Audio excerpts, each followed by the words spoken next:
2025년 겨울 저녁, 서울은 짙은 안개에 휩싸여 마치 차가운 껍질 아래 어두운 구석을 숨기려는 듯하다. 강남 거리는 거대한 간판의 네온 불빛으로 환하지만 살을 내는 듯한 추위는 모든 것을 멀어지게 한다. 마치 빛조차도 인간의 영혼을 따뜻하게 데울 수 없는 듯하다. 대법원 근처 한 모퉁이에 오래된 커피숍이 자리 잡고 있다. 서리가 내린 유리창에서 따뜻한 노란 빛이 쏟아져 나와 밤하늘의 작은 밝은 점처럼 보인다. 이 가게의 이름은 예술과 자유가 여전히 서울의 숨결이었던 옛 시절을 떠올리게 하는 해화다. 가게 안에는 볶은 커피 향과 낡은 테이블에서 풍기는 오래된 나무 향이 어우러져 차가운 바깥과 대비되는 공간을 만들어낸다. 27세 여성 김수진 씨는 가게 구석에 앉아 오래전에 식어버린 커피잔을 꽉 쥐고 있다. 긴 검은 머리카락은 목덜미까지 묶여 있었지만 몇 가닥이 이마를 가로질러 흘러내렸다. 마치 더 이상 외모에 신경 쓸 시간이 없다는 듯 날카롭지만 지친 눈빛으로 테이블 위 휴대폰을 응시했다. 화면에는 읽지 않은 메시지가 떴다. 가장 어두웠던 시절을 함께했던 변호사 박민호에게서 온 것이었다. 짧지만 묵직한 메시지였다. 내일은 마지막 재판이니까 어리석은 짓은 하지 말아야 한다. 수지는 입술을 삐죽 내밀며 창백한 얼굴에 씁쓸한 미소를 지었다. 바보라고? 마치 혼잣말처럼 나지막한 목소리로 중얼거렸다.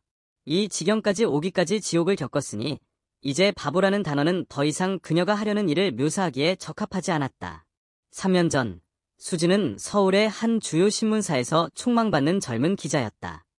날카롭고 단호한 그녀의 기사는 한국 경제를 장악한 정치인들과 재벌들의 스캔들을 폭로했다. 그녀는 한때 불처럼 뜨거운 사람, 누구도 감히 건드리지 못하는 거대한 힘에 도전하는 사람으로 칭송받았습니다. 그녀의 기사는 단순한 말이 아니라 무기였고 단어 하나하나는 마치 칼처럼 조심스럽게 숨겨진 비밀을 파헤쳤습니다. 하지만 한 사건이 모든 것을 바꿔놓았습니다. 그녀의 절친이자 한국 최대 재벌 중 하나인 선우그룹의 고위 직원이었던 이지연 씨의 죽음은 그녀를 벗어날 길 없는 나락으로 끌어당겼습니다. 그녀는 이 사건에 공모했다는 혐의를 받았는데 이는 그녀를 침묵시키고 지연 씨가 폭로한 비밀을 더 깊이 파헤치지 못하도록 하기 위한 것이라는 것을 그녀는 알고 있었습니다. 그녀의 명예, 가족, 정의에 대한 믿음은 바깥의 안개처럼 모두 사라져 그녀를 홀로 남겨두고 무력하게 만들었습니다. 내일 재판은 자신의 결백을 증명할 마지막 기회였지만 수지는 순진하지 않았습니다. 진실이 항상 승리하는 것은 아니라는 것을 그녀는 알고 있었습니다. 특히 선우 씨의 배후에 있는 법 체계 전체를 뒤흔들 만큼 충분한 돈과 권력을 가진 자들이 상대일 때는 더욱 그렇습니다. 그녀는 눈을 감았다. 밝은 미소와 부드러운 목소리로 지연의 모습이 떠올랐다.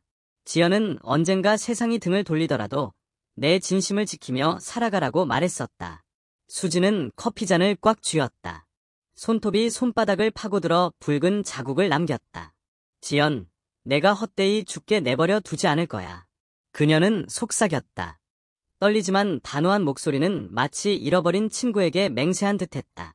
그녀는 창밖을 바라보았다. 안개 속 흐릿한 형체들이 이름 없는 유령처럼 빠르게 지나갔다. 화려한 외관을 자랑하는 서울은 언제나 어두운 비밀을 숨기고 있었다. 그녀는 언론인으로서의 어린 시절, 대학 언론 동아리의 작은 사무실에 지연과 함께 앉아 세상을 바꾸겠다는 꿈을 꾸던 시절을 떠올렸다. 그때 그들은 젊고 열정적이었으며 진실이 모든 것을 이길 수 있다고 믿었다. 하지만 이제 그녀는 권력자를 보호하기 위해 만들어진 시스템에 홀로 서 있었다. 그녀는 커피잔을 내려놓았고 손은 살짝 떨렸다. 그녀의 시선은 몇몇 손님들이 조용히 책을 읽거나 노트북을 두드리고 있는 카페를 훑어보았다. 맞은편 구석에는 어린 소녀가 앉아 음악을 듣고 있었다. 마치 자신만의 세계에 푹 빠진 듯 몽환적인 눈빛이었다.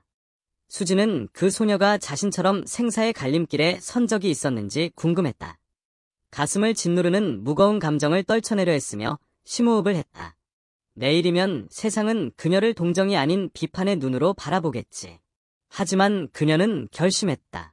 고개를 숙이지 않을 것이다. 다음날 아침, 서울 대법원은 마치 도시 전체가 재판 결과를 기다리며 숨을 죽이고 있는 듯 긴장감으로 가득 찼다. 400호 법정은 널찍한 공간이었고 윤이 나는 나무 의자들이 가지런히 놓여 있었다. 높은 벽에는 정의와 권력의 상징인 대한민국 국장이 장식되어 있었다. 커다란 창문으로 빛이 쏟아져 들어왔지만 방 안은 긴장감으로 가득 찬 듯 답답한 분위기를 떨쳐낼 수는 없었다. 뒷줄에 앉은 기자들과 시민들의 웅성거림은 마치 벌떼처럼 울려 퍼졌다.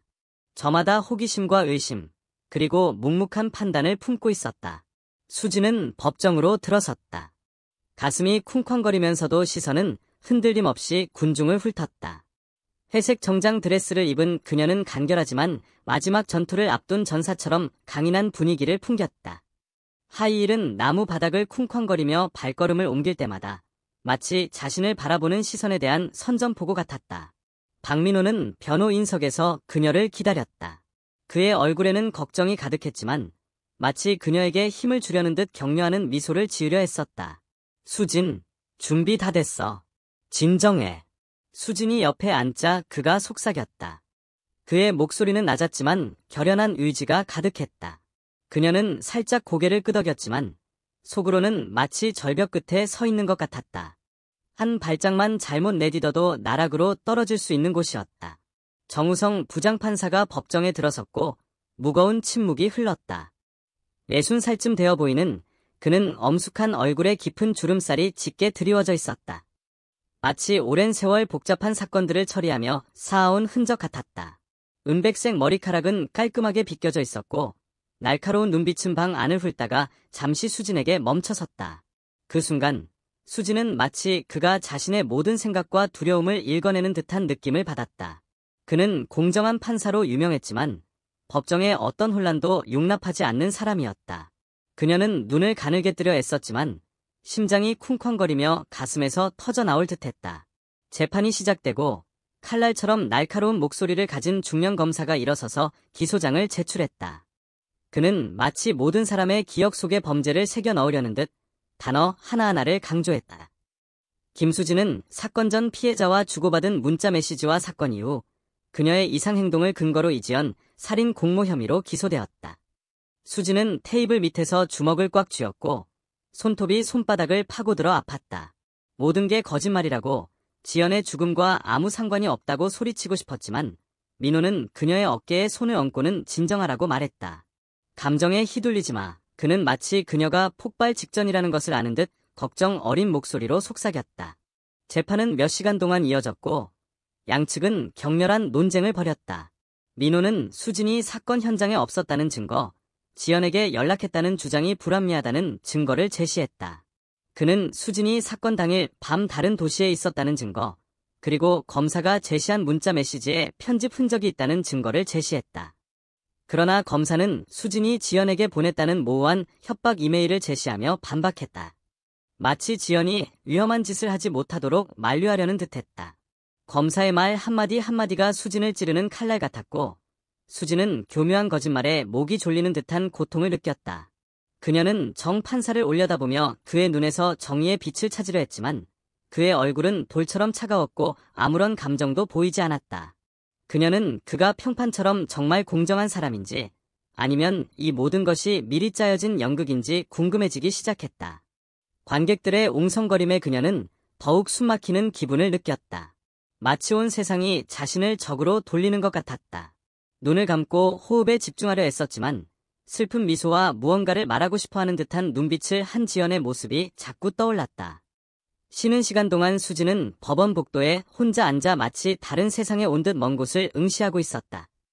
지연에 대한 기억들이 홍수처럼 밀려와 옛 시절로 그녀를 데려갔다. 두 사람은 연세대 신문부 동아리 시절 처음 만났다. 짧은 밤색 염색머리에 환한 미소를 띤 지연은 언제나 사람들의 주목을 받았다. 똑똑하고 예리하면서도 따뜻한 마음을 가진 그녀는 신입 회원들을 위한 기사를 편집하는 것부터 학교에서 괴롭힘을 당하는 사람들을 위해 나서는 것까지 언제나 남을 도울 준비가 되어 있었다. 수지는 기숙사 옥상에 처음 앉아 서울의 석양을 바라보던 때를 떠올렸다. 주황빛 햇살이 지연의 얼굴을 비추며 그녀의 섬세한 이목구비를 더욱 돋보이게 했다. 지연은 왜 기자가 되고 싶은지 물었고 수진이 진실을 찾고 싶다고 답하자 지연은 의미심장한 미소를 지었다. 지연은 나도 그래. 하지만 진실은 때론 비싸. 라고 수진에게 말했다. 당시 수진은 지연이 그저 이상주의적인 사람일 뿐이라고 생각했지만 나중에는 지연이 자신의 신념에 걸맞은 삶을 살고 있다는 것을 알게 되었습니다. 지연은 선우그룹 홍보부장으로 입사하면서 재벌계의 어두운 면을 깨닫게 되었습니다. 밀실거래, 고위공직자 뇌물수수, 정치인 연루 불법 행위 등 지연은 수진에게 자신이 알아낸 사실을 이야기하며 진실을 폭로하는 기사를 써주기를 바랐습니다. 수진은 지연의 작은 아파트에서 테이블 위에 쌓인 파일과 차가운 커피, 그리고 진실을 밝히기 위한 열띤 토론을 벌이며 보낸 긴 밤들을 기억합니다. 지연은 항상 조심해야 한다고, 선우가 평범한 상대가 아니라고 말했습니다. 하지만 젊은 열정에 사로잡힌 수진은 그의 말을 제대로 듣지 않았습니다. 진실은 반드시 승리하고 정의는 그들의 편에 설 것이라고 생각했습니다. 하지만 기사가 나가기도 전에 지연은 세상을 떠났습니다. 그녀는 아파트에서 발견되었는데 서투르게 연출된 자살 흔적이 있었다. 경찰은 재빨리 결론을 내렸지만 수진은 그것이 사실이라고 믿지 않았다. 그녀는 협박 메시지와 가짜 이메일이 쏟아지는 가운데 지연이 남긴 문서를 파헤치며 수사를 시작했다. 그리고 마침내 그녀는 가장 친한 친구의 죽음에 공모했다는 혐의로 표적이 되었다. 수진은 얼굴을 가렸다. 눈물이 뺨을 타고 흘러내려 손바닥에 스며들었다. 불해와 고통에 가슴이 짓눌리는 것을 느꼈다. 지연, 미안해. 마치 사라진 인물에게 말하듯 그녀는 목이 메어 속삭였다. 나는 너를 지켜주지 못했어. 지연과 함께했던 마지막 날들을 떠올렸다.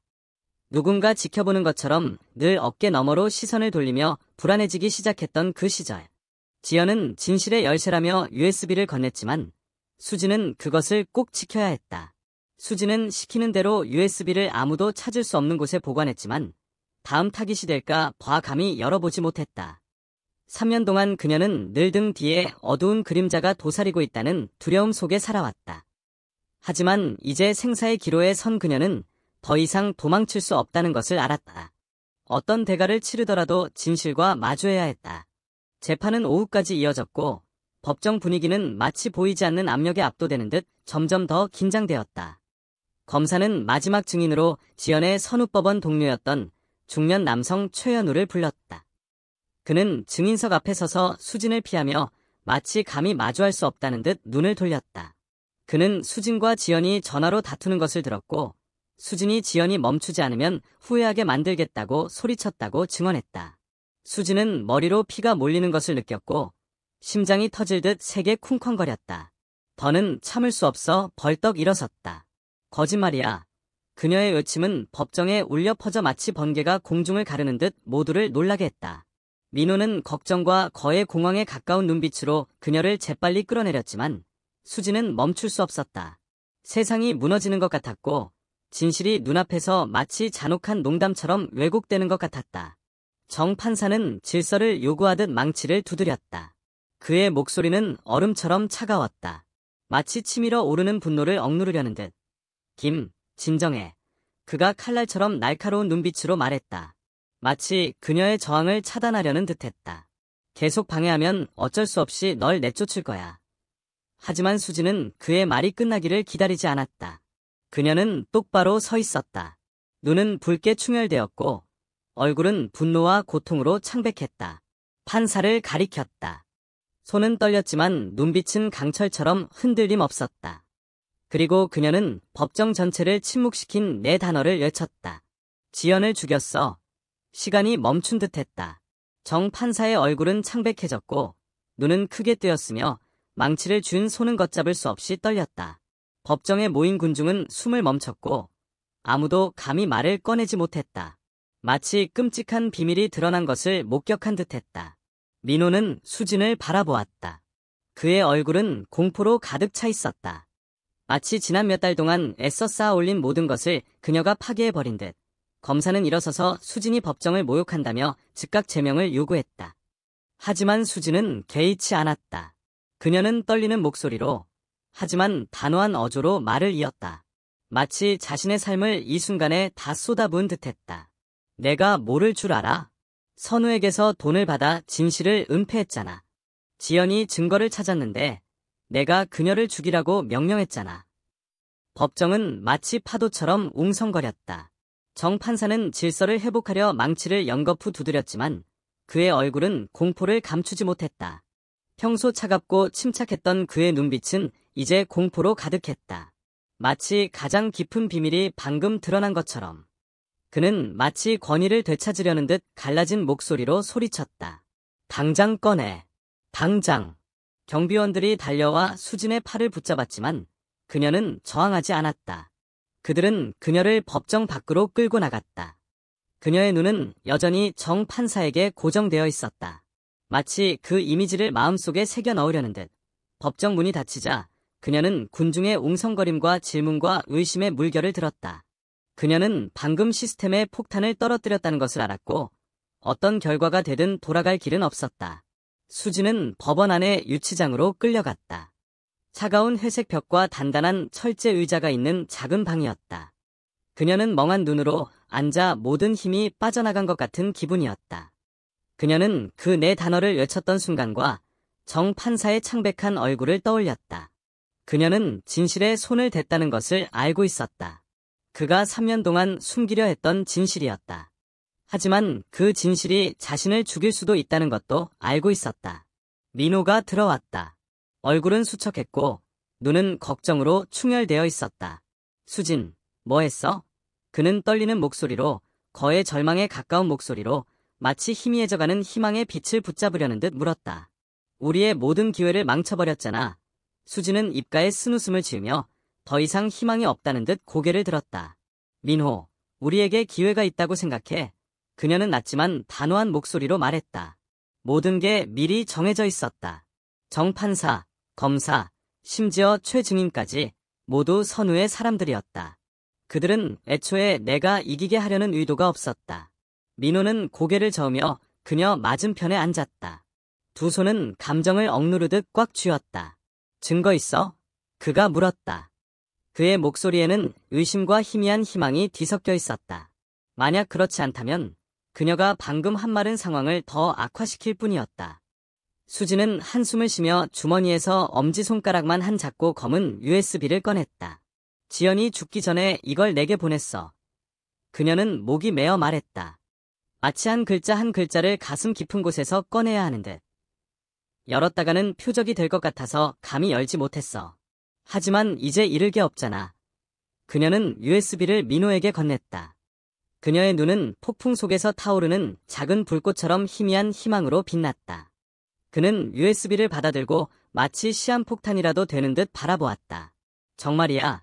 그는 마치 자신도 손에 든 것의 무게를 느끼듯 낮은 목소리로 물었다. 수지는 마치 이 결정에 목숨을 건 듯 단호한 눈빛으로 고개를 끄덕였다. 열어봐. 진실이 담겨 있어. 민호는 USB를 들고 나갔고 수지는 차가운 방에 홀로 남겨졌다. 수지는 눈을 감고 지연과 함께했던 마지막 날들을 떠올렸다. 지연이 자신이 사라지면 수진의 생일을 비밀번호로 한 이메일을 확인해 보라고 했던 기억이 났다. 수지는 이메일을 열어 암호화된 첨부 파일을 발견했다. 무슨 일이 일어날지 두려워 열지 못했던 이메일이었다. USB가 암호를 해독할 열쇠였고 이제 수지는 모든 희망을 거기에 걸었다. 거리의 초인종 소리나 낯선 사람의 그림자만 들어도 겁에 질려 벌떡 일어나던 두려움에 떨던 시절이 떠올랐다. 포기할까? 서울을 떠나 어딘가 은둔 생활을 할까 고민했지만 지연과 함께 찍은 사진을 볼 때마다 그 약속이 떠올랐다. 지연의 죽음을 헛되이 보낼 수는 없었다.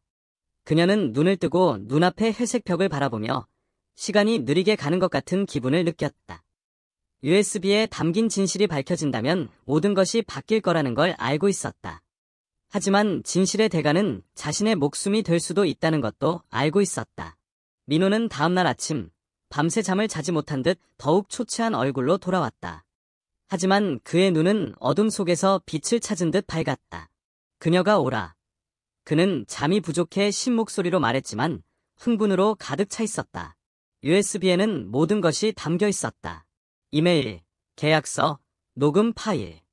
지연은 선우가 정 판사를 포함한 고위 간부들에게 뇌물을 준 증거를 수집해 두었다. 선우 회장과 정 판사가 거액의 돈을 받고 지연의 사건을 은폐하기로 합의한 대화 내용도 녹음되어 있었다. 수지는 심장이 멎는 듯한 느낌을 받았다. 안도감과 두려움이 뒤섞인 감정이 가슴을 벅차올랐다. 그녀는 민호를 바라보며 그의 눈빛에서 확신을 찾으려 했다. 그럼 상황을 반전시킬 수 있을까? 그녀가 물었다. 감정에 떨리는 목소리로, 마치 아직 희망이 있다는 게 믿기지 않는다는 듯. 민호는 고개를 끄덕였지만 그의 눈은 여전히 걱정으로 가득 차 있었다. 마치 이 승리가 쉽게 이루어지지 않을 것임을 아는 듯. 대형 신문사에서 일하는 친구에게 사본을 보냈어. 그가 낮은 목소리로 말했다. 오늘 밤 모든 기사가 실릴 거야. 하지만 수진아, 선우가 이걸 그냥 넘어가지 않을 거라는 걸 알아야 해. 우리를 침묵시키기 위해 무슨 짓이든 할 거야. 아무리 잔혹한 수단을 써서라도 말이야. 수진은 몇 달 만에 처음으로 미소를 지었다. 아무리 약하더라도 희망의 빛이 어려 있었다. 더 이상 두렵지 않아, 민호. 그녀는 단호한 목소리로 말했다. 마치 깊은 곳에서 힘을 찾은 듯. 내가 죽더라도 지연과의 약속은 지킨 셈이잖아. 민호는 그녀를 바라보았다. 걱정과 감탄, 그리고 약간의 무력감이 뒤섞인 눈빛이었다. 마치 그녀를 보호하고 싶지만 그녀가 스스로 선택한 길이라는 걸 아는 듯. 정말 고집이 세시네요. 그가 부드러운 목소리로 거의 칭찬처럼 말했다. 수지는 마치 자신의 일부를 되찾은 듯 부드럽지만 생기 넘치는 웃음을 터뜨렸다. 구치소의 작은 창밖으로 희미한 햇살이 안개 속으로 스며들고 있었다. 처음으로 진실은 어떤 대가를 치르더라도 이길 수 있다는 것을 느꼈다. 지연을, 그녀의 미소를, 함께했던 꿈을 떠올렸다. 그리고 무슨 일이 있어도 후회하지 않을 거라는 걸 알았다. 일주일 후, 완전히 다른 분위기 속에서 최종 재판이 열렸습니다. 기사 게재는 온 나라를 충격에 빠뜨렸고, 겉보기에 무적해 보였던 세력의 기반을 흔들었습니다. 사람들은 지연뿐 아니라 많은 이들에게 용기의 상징이 된 수진을 위한 정의를 요구하는 플래카드를 들고 법원으로 몰려들었습니다. 정 판사는 정직 처분을 받았고, 엄격하지만 공정한 이은지라는 새 판사가 사건을 맡았습니다. 선우는 일련의 소송에 휘말렸고, 그 모임의 회장은 같은 날 밤 경찰의 기습 공격으로 체포되었습니다. 수지는 고개를 꼿꼿이 든 채 법정에 들어섰습니다. 그녀의 눈은 더 이상 절망으로 가득 차 있지 않고 폭풍을 이겨낸 용사처럼 회복력으로 가득 차 있었습니다. 그녀는 더 이상 궁지에 몰린 피고인이 아니라 생존자, 위험 속에서도 진실을 밝혀낸 생존자였습니다. 민호는 그녀 옆에 서서 마치 오늘 이 자리에 오기까지 먼 길을 걸어온 것처럼 자신감 넘치는 눈빛을 빛냈습니다. 새 검사, 이은지는 USB 증거를 바탕으로 사건의 전말을 밝히기 위해 일어섰다. 그녀의 목소리는 마치 법정에 있는 모든 사람이 진실을 이해하도록 하려는 듯 맑고 설득력 있었다. 김수진은 무죄일 뿐만 아니라 목숨이 위험했음에도 불구하고 범죄 은폐의 음모를 용감하게 폭로한 사람이라고 그녀의 목소리가 조용한 법정에 울려 퍼졌다. 그녀의 마른 거짓의 벽을 깨는 망치질 같았고 군중은 침묵에 휩싸였으며 판결을 기다리는 사람들의 숨소리만 간간히 들려왔다. 새 판사가 수진의 무죄를 선고하자 법정 전체는 감정의 물결처럼 박수로 가득 찼다. 수진은 그 자리에 서서 눈물을 흘렸지만 자유로워졌기 때문에 우는 것이 아니었다. 지연이 마침내 정의를 얻었기 때문에, 자신이 희생한 것이 더 이상 무의미하지 않았기 때문에 울었다. 낯선 얼굴들이 박수를 치는 군중을 바라보던 수지는 그 순간 어딘가에서 지연이 자신에게 미소 짓고 있는 듯한 느낌을 받았다. 한 달 후, 수지는 반포대교에 서서 석양에 반짝이는 한강을 바라보았다. 주황빛이 강물에 반사되어 반짝이는 물결을 만들어냈고 마치 한강이 스스로 이야기를 들려주는 듯했다. 그녀는 낡은 신문을 버리고 개인 블로그를 새로 시작하기로 결심했다. 잊혀진 이야기, 시스템에 버려진 사람들에 대한 글을 쓰기 위해서였다. 그녀는 지연의 작업을 이어가고 싶었다. 명예를 위해서가 아니라 진실은 아무리 비싸더라도 여전히 가치 있다고 믿었기 때문이다. 민호는 그녀 옆에 서 있었다. 뜨거운 커피 2잔이 담긴 커피. 차가운 공기 속에서 김이 모락모락 피어오르고 있었고 익숙한 향기가 은은하게 풍겼다. 괜찮아. 그는 그녀에게 잔을 건네며 물었다. 그의 눈빛은 부드러웠지만 여전히 약간은 걱정스러운 기색이었다. 수지는 미소를 지으며 커피 잔을 받아들고 손바닥 사이로 따뜻한 온기가 퍼지는 것을 느꼈다. 괜찮아요. 그녀는 마치 온 세상에 말하는 듯 부드러운 목소리로 말했다. 3년 만에 처음으로 정말 살아있음을 느껴요. 그들은 그곳에 서서 말없이 해가 지는 것을 바라보았다. 더 이상 아무 말도 할 필요가 없었다. 수지는 지연을 생각했다. 그녀가 희생했던 것들, 그리고 그녀가 걸어온 긴 여정을 떠올렸다. 다시는 빛을 볼 수 없을 거라고 생각했던 구치소에서의 긴 밤들이 떠올랐다. 작은 소리에도 깜짝 놀라곤 했던 두려움 속에서 살았던 날들이 떠올랐다. 하지만 이제 그녀는 모든 것을 이겨냈다. 강해서가 아니라 지연과 함께했기에, 그녀를 강하게 만들어준 기억과 약속들이 있었기에 가능했다. 앞으로 많은 어려움이 기다리고 있다는 것을 그녀는 알고 있었다. 선우는 상처받았을지 몰라도 그런 힘은 결코 완전히 사라지지 않았다. 하지만 이제 그녀는 더 이상 두려워하지 않았다. 자신과 진실 안에서 힘을 찾았다. 그녀는 눈을 감고 차가운 바람이 불어오는 것을 느꼈다. 서울의 겨울 향기가 실려왔다. 지연의 목소리가 마음속에서 울려 퍼졌다. 부드럽지만 단호한 목소리는 그녀가 해냈다는 것을 일깨워 주었다. 수지는 눈을 뜨고 지평선을 바라보았다. 지평선에는 빛이 점점 퍼져나가고 있었다. 더 밝은 내일을 약속하는 듯했다. 새로운 새벽이 다가오고, 이번에는 자신뿐 아니라 지연을 위해, 진실을 위해 싸워온 사람들을 위해 그 새벽을 맞이할 준비가 되어 있었다.